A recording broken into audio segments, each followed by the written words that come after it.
Okay, video number 2. So in this video we're going to be taking a look at what genetic biodiversity is. We've introduced this already, and you've probably learnt about the different aspects of genetics and how genetics fits into the scheme of things with living organisms, so on. But we're going to go through it again to refresh your memory. So a few terms. First of all, genome, a collective term for all the DNA that codes for production of proteins that make up an organism. We'll see an example of that in a minute. Genome is contained on a set of or clusters called chromosomes. So an organism would have many chromosomes. Generally, the genome, many organisms have, particularly humans and mammals and so on, would have 2 copies of the genome. So they would be called diploid. So the DNA is 2 strands twined together. On the genome there are particular areas which are called genes or loci, or a gene or a locus. This is an area on a genome which is known to code for specific proteins. So on a gene you would have, on the same place in the gene, on every organism, and also on the 2 strands of the diploid genome, at the same point, that point has DNA which would code for a particular protein. Okay, now this is important because it means that we can tell with different organisms whether they're producing the protein for, say, red hair, or the protein for blonde hair, or the protein for brown hair, and so on. So that means that we can use molecular or genetic means to determine whether an organism has a particular type of genetic diversity or not. And that particular type of genetic diversity is called an allele. So an allele is a particular form of a gene that occurs at a locus, and if you have a diploid organism, it can be more than one form. So an allele can be one form on one strand of the DNA, and it can be a different form on the other. So that would be known as a polymorphic loci. So that in that particular organism, because there's 2 different forms, then you would have a polymorphic loci. And that is very important because a loci can be either monomorphic or polymorphic, and if it's polymorphic then you have a lot more diversity. Okay? So just saying the same thing, gene, a sequence of DNA that codes for an RNA protein. Remember, it occurs at the same point along a chromosome or in the genome, and all members of the same species code for the protein at that same point. Okay, and that is known as a locus or a gene. Genes code for different characteristics. They code for different proteins which give you different characteristics like height, eye and hair color, whether or not you're good at breaking down alcohol, flower color, your susceptibility to chocolate, lots of different things. Genes exist in 7 different forms or variations, and these are the alleles. And the alleles are what gives us genetic variation. So the different forms of the genes will give you different eye color and so on.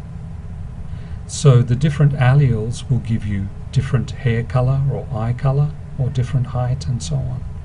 So what the genes you possess, they directly influence the characteristics that you have.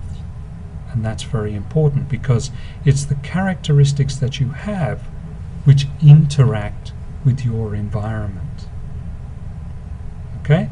And how you interact with your environment is very much how you are selected to whether you survive or whether you die, and whether you breed. So in graphic form, how this DNA relates to your phenotype, you have your DNA molecule. It codes for a protein. Those proteins are put together to create cells. Those cells create tissues. Those tissues are put together to make organs, and those organs all together create the overall organism. Okay?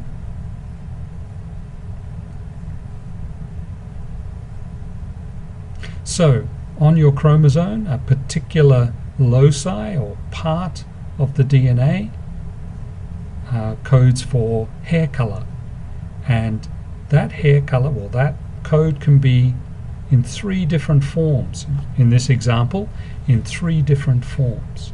You would have the code which codes for black hair, the code which codes for blonde hair, and the code which codes for red hair. Okay? So you get the concept. A gene can exist in different forms or alleles, and those different alleles will code for different characteristics which are expressed in the organism. So why is that important? It's important because it means that the different organisms with different characters will interact with the environment in different ways. And if the environment changes, then one set of organisms in that species will be maybe able to survive while the others won't be able to survive. So the species as a whole will be able to continue. Okay? So the fact that you would have some individuals which would have the physical characteristics to be able to survive that change in environment is important. And the greater the variation, the greater the different alleles that you have in your genes within a population of a particular species, the greater the chance that you're going to have an individual which could survive. So therefore, variation, genetic variation, which translates through to differences in phenotype, is very important for the persistence, the overall persistence of a population, and therefore the overall persistence of a species. Okay? So total variation observed amongst individuals in a population or a species is due to their differences in DNA. So you can look at, say, different types of corn, and they all look very different. Different sites of cocoa, they look quite different. Different types of carrots, they all look quite different. And those differences are reflective of their genetics. So the DNA is responsible for creating the proteins which are responsible for a variety of biochemical, anatomical and physiological differences within the same species which result in these different things. So where does all this variation come from? Well, it comes from mutation and recombination.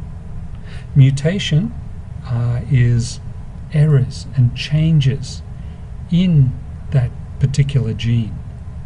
Now, if that error or change does not prevent the production of that protein, it may change how that protein is folded or the composition of that protein, which would in turn give a different complexion to the tissue which the protein makes up, and which may in turn change the organ, and which will in turn change the overall organism. So mutations can translate all the way through to a difference in how the organism looks. Now, most mutations will kill the organism. It will prevent the protein being created successfully, and therefore the tissue won't be created, the organ won't be created, and the organism will not survive. Okay, it probably will be aborted before it even grows to maturation. So mutations are generally bad news, but the few mutations which are not lethal, which are not bad news, can change the way the gene is and therefore give rise to a different overall organism. So mutations, in the short term, they may be bad news, but in the long terms, they're needed to create that variation. Now, recombination is not mutation. That's really just shuffling genes. So you get different types of genes occurring together. Okay? Where the genes didn't occur together before, they now occur together. And these different combinations of genes may give rise to different types of tissue, therefore different expressions of an organ and different expressions of character in the overall organism. So the reason why recombination is also very important is because a single gene seldom codes for a protein which changes an entire character. Usually you would have many different genes, each contributing a protein, which those proteins all get together to produce a tissue. Okay? And those, if you change some of those proteins, you may get a different characteristic of tissue. So recombining the genes in different orders or different combinations will give you a different tissue. So recombination can be quite important when it comes to changing tissues and then therefore changing organs and so on. Okay? So recombination, along with mutation, maintains and causes variation in the different types of organs and therefore different types of organisms. Okay? And some examples there. We have our corn, cocoa, and so on. Tomatoes. There are many different varieties of tomatoes, not just the ones that you know about. I think these are tomatoes as well, and different types of beans as well. So why is this important? As I said before, it provides a reservoir of adaptability for populations and species. And it's mainly populations that we're talking about. We're not talking about individuals. We are talking about groups of individuals, and we'll talk about populations in a minute. A population contains a large number of individuals, each of which have their own genetic makeup. So within that population you would have different individuals which will be able to respond to an environment in different ways. So if you have a stochastic event, remember stochastic event? I told you about that, some sort of one-off abrupt event like a fire or a disease. You're going to quite often have an individual within your population which is able to survive that stochastic event. Say it's a disease or a new pest introduced into the ecosystem. the individual which has the right genetic makeup, it may have, say, a makeup which means that it is now white instead of all the rest which are black. And if a new predator comes into the ecosystem and it can only see the black organisms, it quickly eats up all the black organisms, but the white ones, the white individuals, will survive. So therefore the species as a whole in that population will continue, will survive. Okay, so that's an example. So the level of genetic diversity within a population determines the evolutionary potential and the survivability of the species. So basically, the higher the genetic diversity within a population, the greater the likelihood there are individuals within that population which will survive any sort of change in the environment or pressure brought onto bear on that population. So more genetic diversity means more likelihood of survival of the population. So from this diversity we find in species, we're able to breed and domesticate different plants and animals. So for instance, with cocoa, we can gather as many individuals to form a captive population of cocoa, and we can draw from that captive population of the genetic diversity contained within that captive population to find individuals which can survive a disease.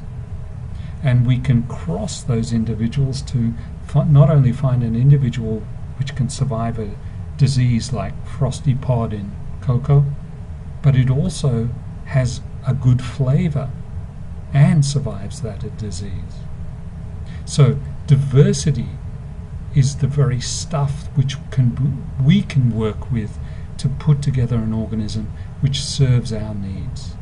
And in a natural ecosystem, diversity is acted upon by the environment to create an organism which is best able to survive in that environment.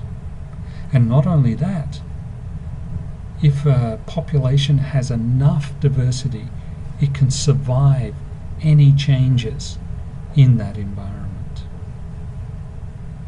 So genetic diversity is an inherent property of a population or a group of individuals.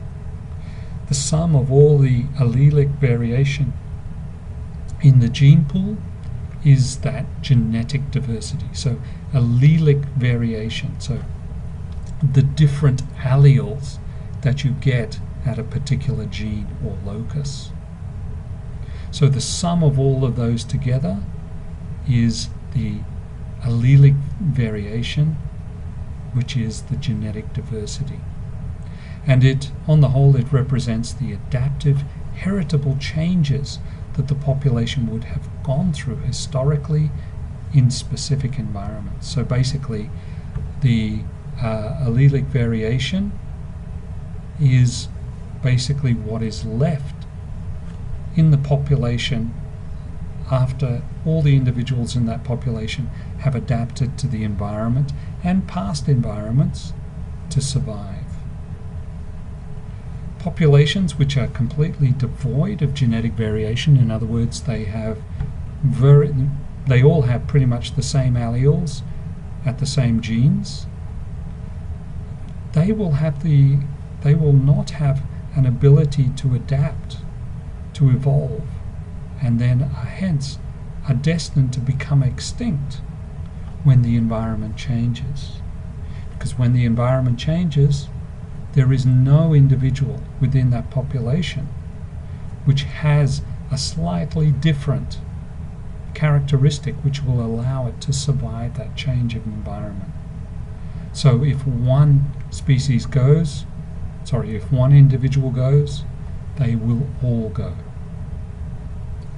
So if we look at that, an example in an agricultural context, if we have a variety of wheat that every farmer uses, So every farmer uses this variety of wheat within this particular area.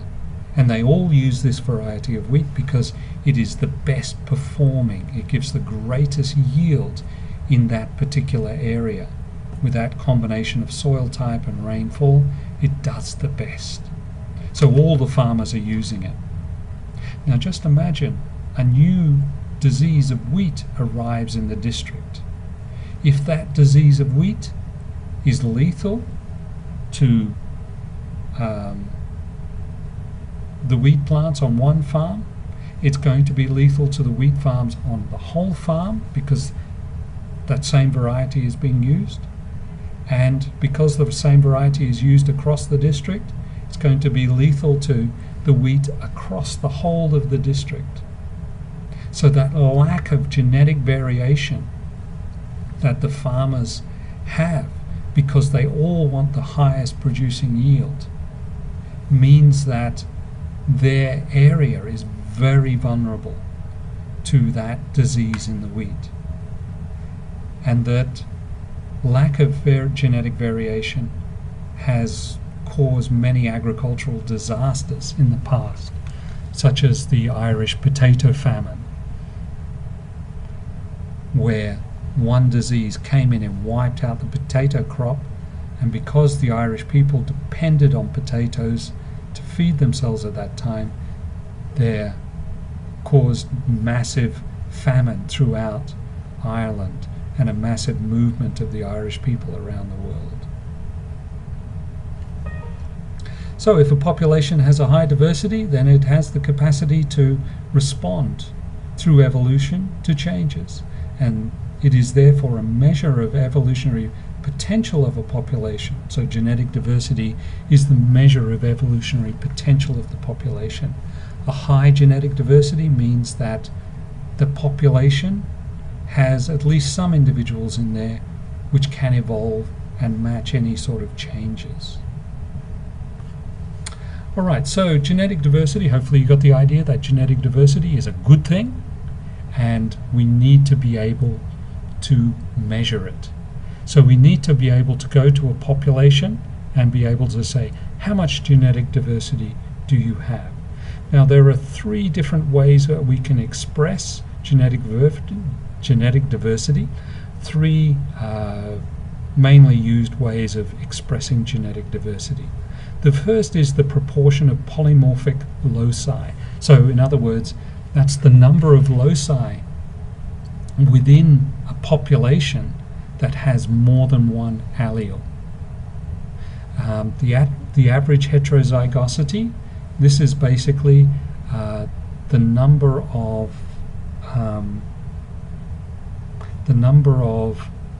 individuals which have more than one allele at any particular gene. And finally, the average allelic diversity per locus. So going into detail in each of those, proportion of polymorphic loci is basically the number of polymorphic loci, in other words, the number of loci which have more than one allele over the total number of loci sampled. So if you can only look at, say, 20 loci, okay, how many of those have more than one allele? Okay, and a locus is considered polymorphic if it has at least two alleles at frequencies greater than 0.05. So if you have an allele which occurs only once, one individual, and you measure, say, 100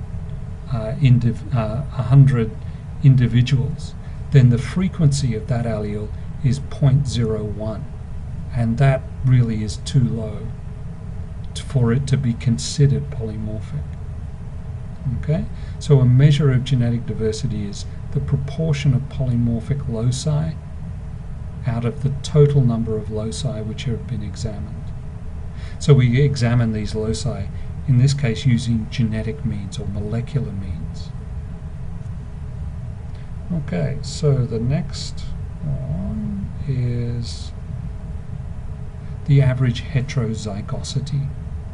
So this is the sum of the proportions of heterozygous at all loci over the total number sample. Okay, so that means that how many individuals are heterozygous at that particular loci. So if we measure or examine 5 loci in this example here, and we look at the number of individuals which are diploid, and therefore they have different alleles at the loci on the different strands of DNA. If some of them are going to be have different ones, different alleles, and some of them are going to have the same allele, what is the proportion of those which have different alleles or are heterozygous? And we express that for each loci that we measure. So one loci may have no heterozygous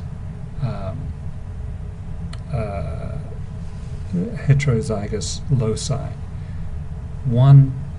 This loci may have 0.1 of the individuals were heterozygous at this loci. 0.2 of the individuals were heterozygous. In other words, they had different alleles on the 2 different strands. And this loci had 0.05, this one had 0. And if we sum up that and put it above the number of loci examined, we get a measure of average heterozygosity. And that is another measure of genetic diversity. And the final measure of genetic diversity would be at looking at the average number of alleles per locus. So there may be not just 2 alleles, there may be several different forms of alleles. So one individual may have one type of allele that actually may have 2 types of allele. The next individual may have another type of allele, but if that allele is different to the first individual, then you would have 3 different types of alleles. So the first individual has 2 different types of alleles, it's heterozygous.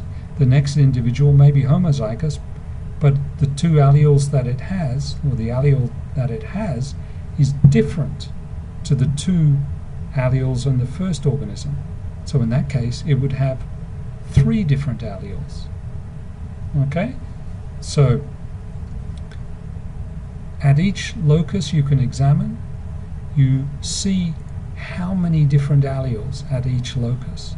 So if we examine 6 loci in this example, the first locus may only have 1 allele. Okay, so it's basically monomorphic. It doesn't have any heterozygosity at that allele. The next, at that locus, sorry. The next locus has 2 alleles. The next locus has 3 alleles within this population. And so we can sum up all the alleles that we would find and put over the number of locus that we have, and that will give the allelic diversity, which is another measure of genetic diversity. Now, these different measures of genetic diversity are used by different people and they will mean different things. So how do we determine whether we have different alleles? Well, we can use different methods. Morphological studies, or the examination of external features, say eye color, hair color for instance, will determine whether we have different alleles. Okay? So this was the traditional way in which genetic diversity was studied. Or the classic Mendelian genetics of the early workers who didn't have a concept of what DNA was, didn't realize that there was a molecular basis for genetic diversity. Instead, they just looked at external characteristics or morphology. That will take you so far. You can also take a look at the proteins.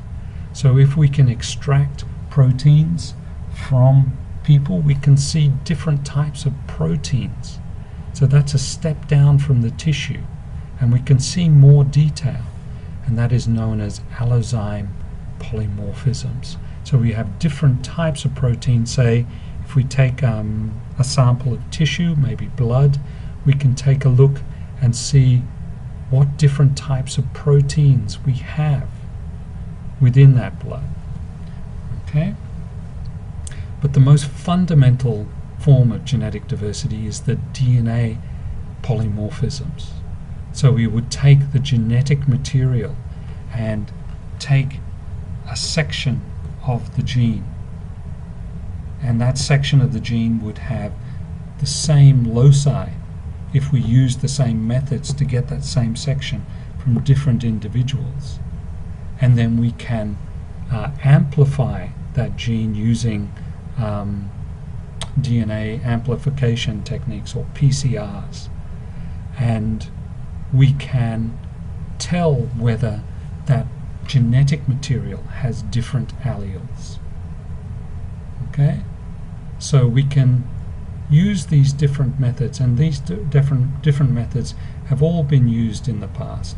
DNA is the most commonly used nowadays, now that the technology has developed, and you can use these to quantify your genetic diversity. And once you've quantified your genetic diversity, you can tell whether an organism has good genetic diversity or low genetic diversity, so whether it's able to adapt to changes in the environment, and therefore whether it's of greater or lesser danger of becoming extinct. So, genetic diversity is the variation in DNA that codes for protein. Large variation means there are lots of different phenotypes or morphologies in the population, and this can buffer against changes in the environment. Genetic diversity can be quantified in different ways, and the genetic diversity can be revealed at different ways in phenotypic or morphological, protein or DNA or molecular levels. And this genetic diversity can be directly correlated to the chance of a species being able to survive changes in environment and therefore evolve to be able to survive. Alright, so that's it for this little particular section of conservation genetics. Our next section will be looking at populations and genetic diversity and the Hardy-Weinberg principle of genetic diversity in populations. Okay, thank you very much for listening.